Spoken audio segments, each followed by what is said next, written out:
बिस्मिल्लाहिर्रहमानिर्रहीम। अस्सलाम वालेकुम नाज़रीन, आप यूट्यूब चैनल देख रहे हैं। मैं इमरान खान हूं। अगर आप लोगों ने अभी तक वीपीएन इंस्टॉल नहीं किया तो आप अपने अपने मोबाइल फ़ोन में फ्री वीपीएन की सहूलत ले लीजिए, क्योंकि हमारे चैनल को पाकिस्तान में चलने नहीं दिया जा रहा और इसको जो है वो डाउन किया जा रहा है कंटिन्यूसली।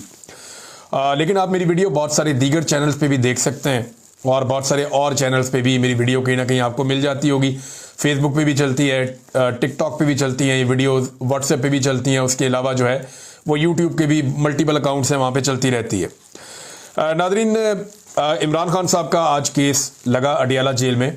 कल अचानक इत्तला दी गई पाकिस्तान तहरीक इंसाफ के लोगों को कि इमरान खान साहब का जो तोशाखाना 2 वाला केस है उसकी समाअत अडियाला जेल में की जाएगी।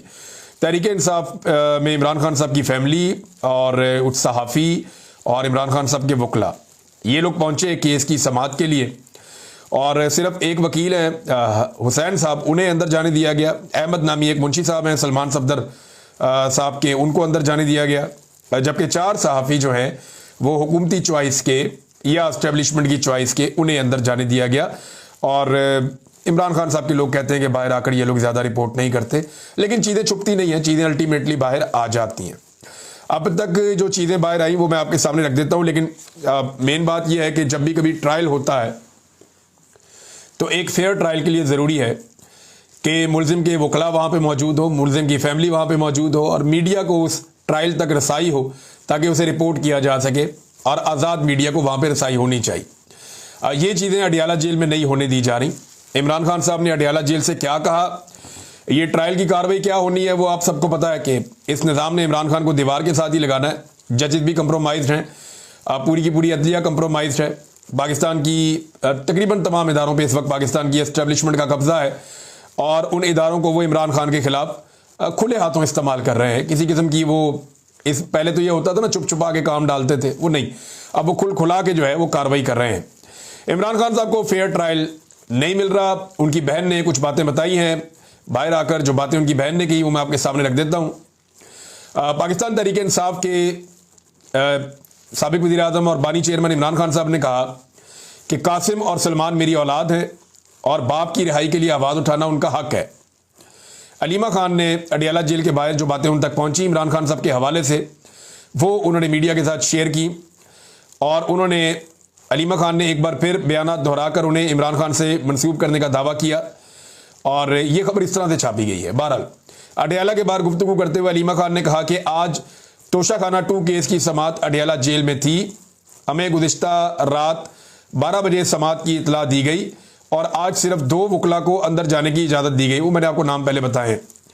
उन्होंने कहा कि फैमिली, वकला और मीडिया को आज अंदर दाखिल नहीं होने दिया गया। हम 4.5 घंटे तक अडियाला जेल के दरवाजे पर इंतज़ार करते रहे। अलीमा खान के मुताबिक इमरान खान ने कहा कि उन्हें 22 घंटे तक सेल में रखा जा रहा है।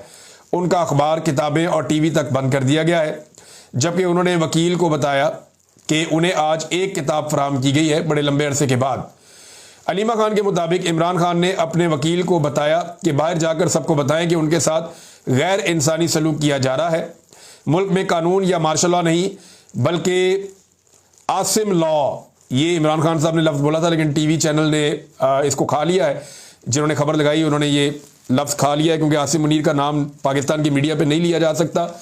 तो उन्होंने लिखा है इस वक्त पाकिस्तान में मार्शल लॉ नहीं है, इस वक्त पाकिस्तान में आसिम लॉ है। यानी आसिम मुनीर साहब जो चाहते हैं वही इस वक्त इस मुल्क में हो रहा है। इसमें कानून और आइन जो है वो नहीं है।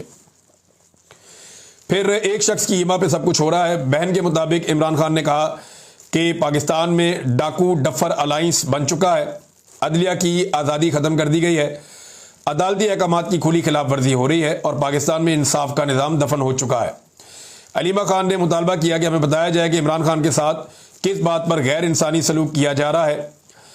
और अलीमा खान के मुताबिक इमरान खान ने अली अमीन गंडापुर, बैरिस्टर गौहर खान और सलमान अकरम राजा को हदायत की है कि भरपूर तहरीक चलाएं। वैसे तहरीक चलाने का काम तो अब आलिया हमज़ा और जुनैद अकबर साहब को करना है। एक्चुअली दोनों सूबों के जो मुंतज़मीन हैं, जो दोनों सूबों को संभालते हैं, सारी तहरीक की जिम्मेदारियाँ तो इनके कंधों पर हैं। अली अमीन गंडापुर तो सूबाई हुकूमत चला रहे हैं, लेकिन गंडापुर साहब ने आज बड़ी बिजलियाँ गिराई हैं ISI पे और पाकिस्तान की मिलिट्री एस्टेब्लिशमेंट पे, उनकी एजेंसियों के ऊपर। लेकिन कुछ चीज़ें इसमें और हैं, वो मैं पहले आपके साथ शेयर कर दूँ, फिर आगे बढ़ते हैं बाकी खबरों की तरफ। हाँ जी, इसमें इमरान खान साहब ने कहा कि मैं बाहर निकल कर सुपरिटेंडेंट अडयाला जेल को कभी माफ नहीं करूंगा, ना कभी भूलूंगा। अवाम भी नहीं भूलेगी। जो इसने मेरे साथ किया है वो भुगतेगा, अल्लाह भी उसे सजा देगा। इमरान खान की जेल में अपनी बहनों से गुफ्तगू। वैसे ये गफूर अंजुम नामी जो सुपरिटेंडेंट ऑफ जेल है, इसको लगता है कि फौज इसको बचाएगी या मौजूदा मिलिट्री एस्टेब्लिशमेंट इसके पीछे खड़ी हो जाएगी। ऐसा नहीं होगा। ये निशाने इबरत बनेगा जो मुझे दिखाई दे रहा है। इसने कौम के सबसे बड़े लीडर के साथ ज्यादती की है, ये जिंदगी में भी निशाने इबरत बनेगा। और इमरान खान साहब ने कहा कि इसको आगे जाकर भी जवाब देना पड़ेगा। बहरहाल काफी गुस्से में थे इमरान खान साहब सुपरिटेंडेंट ऑफ जेल को लेकर, क्योंकि जब से ये बंदा आया इसने इमरान खान साहब का जीना हराम कर दिया है। तो ये कहने को एक सुपरिटेंडेंट, लेकिन मिलिट्री एस्टेब्लिशमेंट के कहने पे इसने इमरान खान साहब को लगातार इसने बंद रखा छोटे से सेल के अंदर। वहाँ सेल की बिजली बंद कर दी, उनके हुकूक छीन लिए, उनसे किताबें छीन ली, टीवी अखबार सब छीन लिया।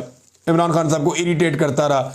अभी गंदा पानी वजू के लिए फराहम किया जा रहा है। तो ये सारी हरकतें यही वाला सुपरिटेंडेंट ऑफ जेल है, इसके जरिए से मिलिट्री एस्टेब्लिशमेंट करवा रही है, और ये बराह रास्त जिम्मेदार है इन सारे कामों के लिए।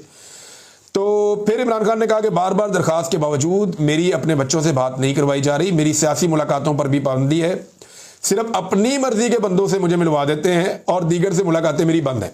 साफ इमरान साहब कह रहे हैं, इमरान खान साहब, कि अपनी मर्जी के बंदों से मुझे मिलवाते हैं, बाकी लोगों से मुझे मिलने भी नहीं दिया जाता।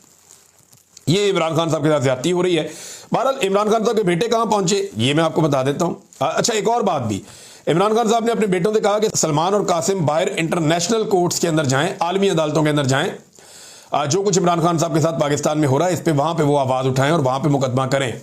तो क्या ये हो सकता है कि एक आदमी जो पाकिस्तान में, देखे वो साबिक वजीर आजम भी है ना, सादा बात तो है नहीं, और अगर उसके साथ इस किस्म का सलूक हो रहा है तो क्या उनके बेटे आलमी सतह पर आवाज उठा सकते हैं? तो कुछ ऐसे केसेस हैं, कुछ ऐसी चीजें हैं कि आप बाहर मुल्क में रहते हुए भी पाकिस्तान में मुकदमात कर सकते हैं। जैसा कि मुझे पाकिस्तान, और मैं ये बात जो आप कह रहा हूं जिम्मेदारी से कह रहा हूं, मुझे पाकिस्तान तहरीक इंसाफ के कुछ लोगों ने राब्ता किया, जी हम ये चाह रहे हैं आलमी इंसानी हकूक की तंजीमों के साथ मिलकर कि हम कुछ हेयरिंग करवाएं, कुछ ऐसी चीजें करवाएं कि इमरान साहब आप आके वहां गवाही दें कि आपके साथ क्या हुआ। मैंने कहा जी मैं रोजाना अपने वीलॉग में बताता हूं कि मेरे साथ जो भी किया ISI ने किया और आसिम मुनीर साहब के कहने पर किया। तो जब एक बात मैं अपने वीलॉग में कहता हूं, मुझे किसी अदालत में आकर या किसी फोरम पे आकर कहने में क्या प्रॉब्लम है, मैं आकर कह दूंगा। मैंने PTA वालों को साफ कहा कि जनाब आप प्रोग्राम रखवाएं, और कोई ऐसा कोई पॉलिटिकल प्रोग्राम में तो मैं नहीं आऊंगा सियासी जमात के, हाँ, लेकिन इंसानी हकूक का कोई प्रोग्राम रखवाएं। कोई अगर हेयरिंग है किसी सेनेट के अंदर या किसी कमेटी के अंदर, या कोई ऐसा इदारा है जहां पर कोई हेयरिंग हो रही है, तो मैं जरूर आऊंगा। इन्होंने रखा और फिर बाद में कैंसिल कर दिया। बरतानिया में ये हुआ। मैंने कहा ठीक है, मर्जी है आपकी। इसके बाद मुझे राब्ता किया गया डॉक्टरों की तंजीम से और कुछ पाकिस्तान तहरीक इंसाफ के लोगों से। उन्होंने कहा जी आप अमेरिका में आए, यहाँ पे जो कांग्रेस के अंदर आप आकर बताएं अमेरिकन सिस्टम को, इन लोगों को, कि आपके साथ ISI ने क्या ज्यादती की और उसके अंदर किस चीज़ का किरदार था। मैंने कहा जी बिल्कुल मैं बता देता हूँ, मुझे क्या प्रॉब्लम है, मैं ये बातें अपने वीलॉग में कर रहा हूँ तो मुझे वहाँ आकर बताने में कोई प्रॉब्लम नहीं है। आप मुझे इन्विटेशन भेजें, मैं आ जाता हूँ। उन्होंने कहा जी बिल्कुल ठीक है, आपको एक दिन में इन्विटेशन आ जाएगा। मैंने 2-4-5 दिन बाद पूछा तो उन्होंने कहा जी 1-2 दिन में आ जाएगा। मैंने फिर दोबारा एक दफा पूछा, मैंने कहा ठीक है, शायद ये भूल गए होंगे।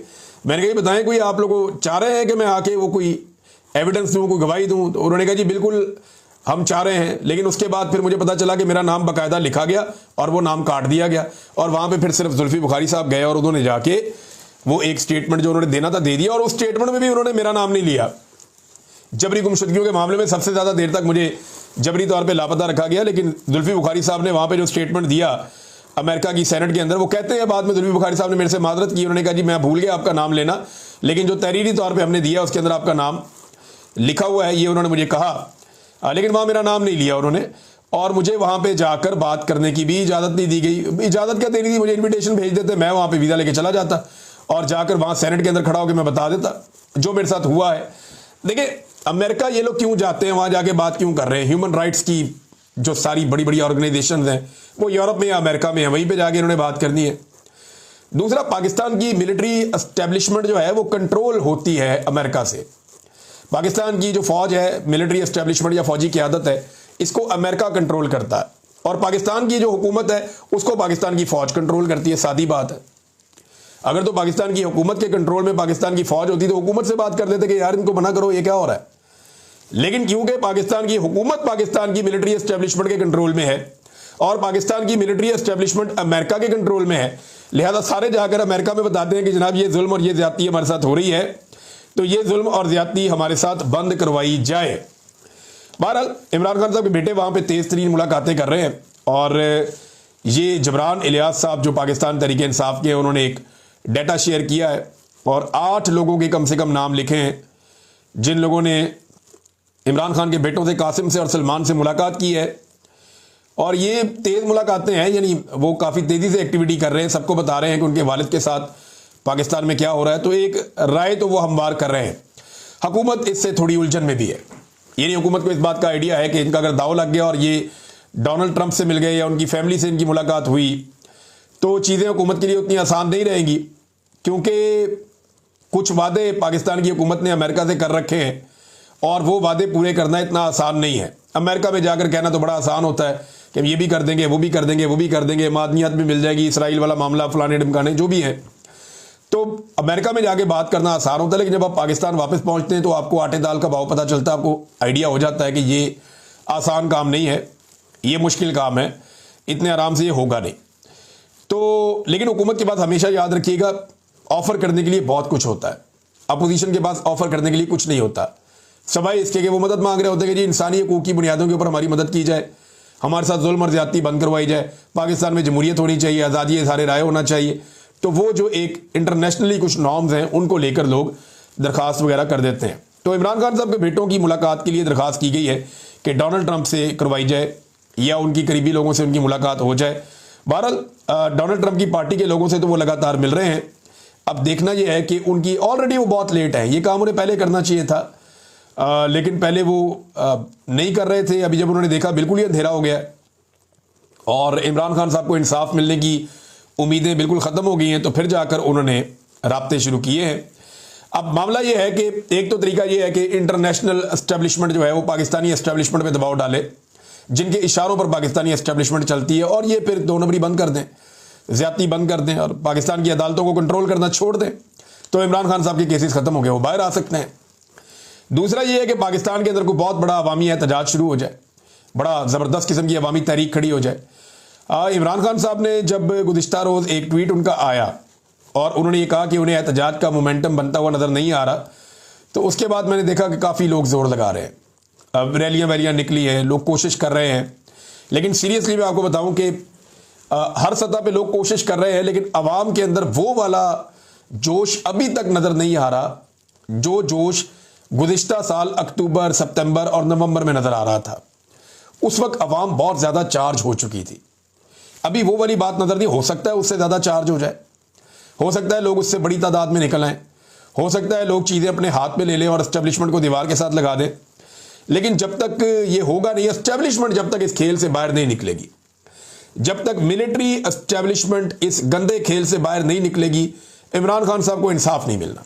ये सादी बात है, क्योंकि वो ये समझते हैं कि इमरान खान उनके लिए इस वक्त सबसे बड़ी मुसीबत है। नाज़रीन, एक और चीज़ मैं आपके साथ शेयर करता हूँ। ये अली अमीन गंडापुर साहब हैं और उन्होंने बड़ी ही इंपॉर्टेंट बात की है।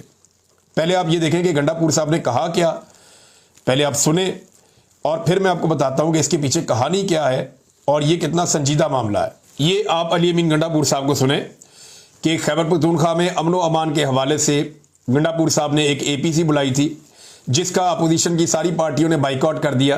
हालांकि यही पार्टियां अभी गंडापुर के साथ जफ्फियां डाल रहे थे थोड़े दिन पहले सेनेट के इंतखाबात में इक़्तिदार के लिए, लेकिन अभी वो गंडापुर साहब से या उनकी APC से मिलना नहीं चाह रहे। गंडापुर साहब ने इसमें क्या कहा, ये चंद बातें आपको सुनाता हूं, फिर उसके बाद आपको बताता हूं कि एक्चुअली हो क्या रहा है। मैंने पहले एक्स कमेटी में बात की थी और वो पूरा पाकिस्तान जान गया था कि मेरे पे रिजर्वेशन है, और मैंने बाकायदा तौर पे इसके ऊपर बात की। मुझे किसी का खौफ नहीं है, मैं किसी के खौफ के बगैर ये बात पहले दिन से कर चुका हूँ और मैं दोबारा रिपीट कर रहा हूँ कि उसके बाद हमने ऑपरेशन किए, हमने उनको इलाकों से खाली करवाया। आपने वो वीडियो देखी, वो वीडियो देखने के बाद दोबारा उन लोगों को लाया गया, दोबारा उन लोगों को जब पकड़ा गया तो हमारी ISI और हमारी MI ने उन लोगों को ऑन किया कि ये लोग हमारे लोग हैं, मेहरबानी करें, हम इनको इस्तेमाल करते हैं किसी भी काम के लिए, और उन्होंने पुलिस से उनको छुड़वाया। अब दोबारा वो लोग फिर ज्यादा हो चुके हैं, तो मेहरबानी करें अपने वर्दी वाले बंदे से अपनी जंग लड़ें। गुड़ तालिबानों के जरिए जो आप उनको ओन करके जो जंग लड़ने की कोशिश आप कर रहे हैं, उससे आपके दरमियान और अवाम के दरमियान एतमाद खत्म हो रहा है, आपके दरमियान और मेरी पुलिस के दरमियान एतमाद खत्म हो रहा है। आपके दरमियान और मेरी हुकूमत, मेरी एडमिनिस्ट्रेशन के दरमियान एतमाद खत्म हो रहा है। Good Taliban are not accepted. अगर आपको उनकी जरूरत है तो उनको फौज में भर्ती कर लो, फौज की वर्दी पहना के कश्मीर में लड़ाते हो, किसी और महार में लड़ा लो। जी नाज़रीन, आपने अली अमीन गंडापुर की बात सुनी। गंडापुर साहब ये कह रहे हैं कि हमने ऑपरेशन किए, हमने इलाके खाली करवाए, हमने कुछ दहशतगर्दों को पकड़ा, जिन्हें गुट तालिबान कहते हैं, ये भी दहशतगर्दी हैं। हमने इन्हें पकड़ा तो ISI वालों ने और मिलिट्री इंटेलिजेंस वालों ने इन दहशतगर्दों को हमसे छुड़वाया और उन्होंने कहा ये हमारे लोग हैं, हम इनसे काम लेते हैं। अजीब बात है, दहशतगर्दों से कोई क्या काम ले सकता है? यानी पाकिस्तान की इंटेलिजेंस एजेंसीज, पाकिस्तान के एक सूबे का जो आईनी सरबराह है वो ये कह रहा है कि पाकिस्तान की जो इंटेलिजेंस एजेंसीज हैं वो दहशतगर्दों से काम लेती हैं, और जब दहशतगर्दों को पुलिस गिरफ्तार करती है तो ISI और मिलिट्री इंटेलिजेंस ये आकर दहशतगर्दों को छुड़वा लेते हैं, यह कहकर के हमारे बंदे, इन्हें छोड़ दें, इनसे काम लेना है। अब सवाल ये पैदा होता है कि सियासतदानों से काम लेती है मिलिट्री एस्टेब्लिशमेंट, जजों से काम लेती है मिलिट्री एस्टेब्लिशमेंट, सहाफ़ियों से काम लेती है मिलिट्री एस्टेब्लिशमेंट, मौलवियों से काम लेती है मिलिट्री एस्टेब्लिशमेंट, पुलिस से काम कौन लेता है? Military establishment. ब्यूरोक्रेसी को कौन इस्तेमाल करता है? Military establishment. और हत्ता कि अब पता चल रहा है कि तालिबान या दहशतगर्दों से भी काम लेती है मिलिट्री एस्टेब्लिशमेंट। ये क्या काला धंधा है? ये एस्टेब्लिशमेंट है या माफिया है कि हर एक को ये कंट्रोल करते हैं? और मुझे हैरत हो रही है कि एक सूबे का वजीर आला कह रहा है कि जनाब ये गुड तालिबान है और ये अच्छे लोग हैं। ISI कहती है, फौज कहती है इन्हें छोड़ दो, इन्हें एजेंसियां छुड़ा कर ले जाती हैं, हम पकड़ पकड़ के थक गए हैं। इससे पहले पुलिस भी बार बार ये एहतजाज कर रही थी। पुलिस बार बार ये कहती थी कि जनाब हम बंदे पकड़ते हैं, एस्टेब्लिशमेंट या एजेंसियां आगे छुड़ा के ले जाती हैं। वो कहती जी हमारे बंदे, इनको छोड़ दो। बाद में वही बंदे जराइम करते हैं, कत्लो गारतगिरी करते हैं, दहशतगर्दी करते हैं, भत्ता वसूली करते हैं। तो ये जो APC हुई है ना, इसमें चंद फैसले हुए, वो फैसले मैं आपको बता देता हूं। एक तो उन्होंने कहा जी खैबर पख्तूनख्वा में कोई ऑपरेशन नहीं होगा। इन्होंने कहा जी कि गुट तालिबान की कोई गुंजाइश मौजूद नहीं है, यानी आपकी पसंद का कोई दहशतगर्द होगा तो उसको नहीं छोड़ा जाएगा। तीसरा, इन्होंने कहा कि फौज जो है वो सरहदों की हिफाजत करे, अंदरूनी सिक्योरिटी हम खुद संभाल लेंगे। फिर एक और बात इन्होंने की, किसी भी फेडरल फोर्स को सूबे में कार्रवाई की इजाजत नहीं देंगे। मोहसिन नकवी और डार हमारे सूबे के बारे में कुछ नहीं जानते, इसहाक डार वगैरह, किसी भी फेडरल फोर्स को, ये जो अभी FC को एक फेडरल फोर्स बनाया गया है, वो कहते हैं फेडरल फोर्स को, इसके खिलाफ अदालत में भी जा रही है खैबर पख्तूनख्वा की गवर्नमेंट। वो ये कहते हैं जी एक फेडरल फोर्स को हम अपने सूबे में कार्रवाई नहीं करने देंगे कि वफाक जहां दिल करे जो मर्जी सूबे में अटैक कर दे। लॉ एंड ऑर्डर मेंटेन करना वहां की सूबाई हुकूमत की जिम्मेदारी है। इल्जाम लगा देते हैं सूबाई हुकूमत पे और वहां पे कंट्रोल करना चाहते हैं खुद से। और साथ में ड्रोन हमलों के बारे में भी उन्होंने कहा जी कोई ड्रोन हमले नहीं होंगे खैबर पख्तूनख्वा में। तो ये APC हुई है। मेरे ख्याल में एक कौमी जरगा बुलाया जाना चाहिए, बड़े पैमाने पे सबको इकट्ठा करना चाहिए। और इमरान खान साहब ने भी जेल से एक पैगाम भेजा है कि जहां जहां पे अमन मार्च हो रहे हैं उनके अंदर पाकिस्तान तहरीक इंसाफ के लोग भरपूर शिरकत करें, पूरी ताकत के साथ जाएं, क्योंकि अमन पाकिस्तान की ज़रूरत है और अमन मार्चेस के अंदर पाकिस्तान तहरीक इंसाफ को शिरकत करनी चाहिए। वैसे जहाँ पे भी अमन मार्च होता है तहरीक इंसाफ के MPAs, MNAs या मकामी क़यादत या जितनी भी आवाम है वो सारे उसके अंदर शिरकत करते हैं। ये एक हकीकत है, क्योंकि सब ये जानते हैं कि अमन मार्च किसी सियासी मकसद के लिए नहीं, ये पाकिस्तान को अमन देने के लिए है, पाकिस्तान से दहशतगर्दी ख़त्म करने के लिए है। नाज़रीन, और ख़बरें आपके साथ मैं शेयर करता हूँ, खबरें तो है मेरे पास, लेकिन नेक्स्ट व्लॉग में आपके सामने रखूँगा। अब तक के लिए इतनी अपना ख्याल रखिएगा, अपने इस चैनल का भी। अल्लाह हाफ़िज़।